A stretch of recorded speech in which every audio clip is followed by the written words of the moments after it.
Aurora, Colorado Mayor Mike Kaufman made it clear. Denver's historically been a sanctuary city. Yeah. Aurora has not. His city is not a safe haven for illegal immigrants. Not our problem, federal problem. That's why he's trying to figure out how so many ended up in places like the troubled Edge at Lowry and Whispering Pines apartments. Somebody put them there and somebody funded it.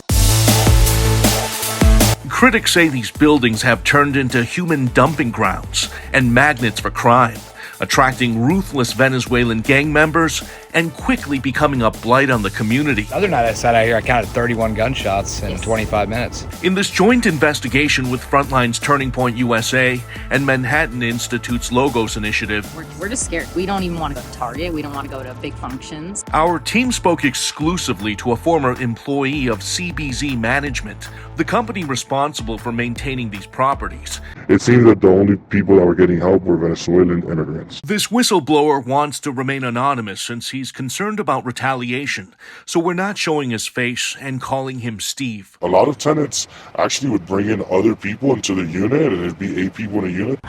Here's what he confirmed. A couple years ago, the city of Denver used federal COVID dollars to house thousands of migrants in shelters and motels. Then officials turned to Papagayo and Vive Wellness for help.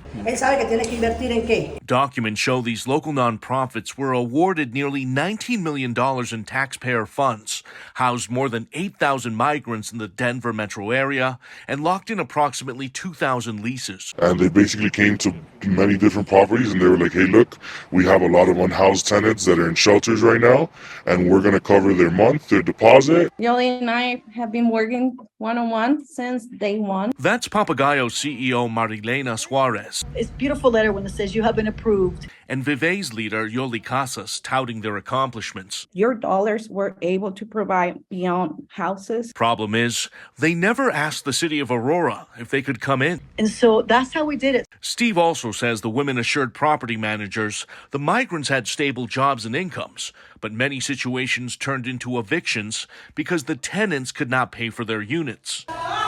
And sometimes things turn violent. Look what happened to apartment owner Zev Baumgarten earlier this year after he tried to collect rent from a migrant. Baumgarten was left bloodied from a severe beating and never got paid. What's even more damning, the nonprofits had virtually zero experience housing individuals in need.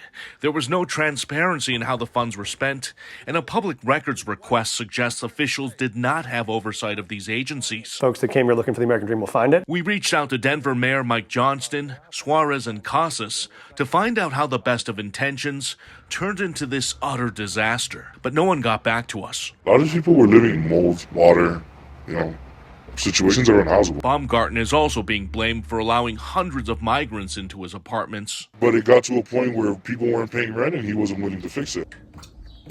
Steve says his former boss was eager to strike a deal and barely vetted the situation because he desperately needed to fill vacant units. We were also unable to reach Baumgarten for comment, who's still facing numerous court battles over his rundown properties. Since 2022, more than 43,000 migrants have landed in the Mile High City, mostly from Venezuela, costing taxpayers an estimated $70 million.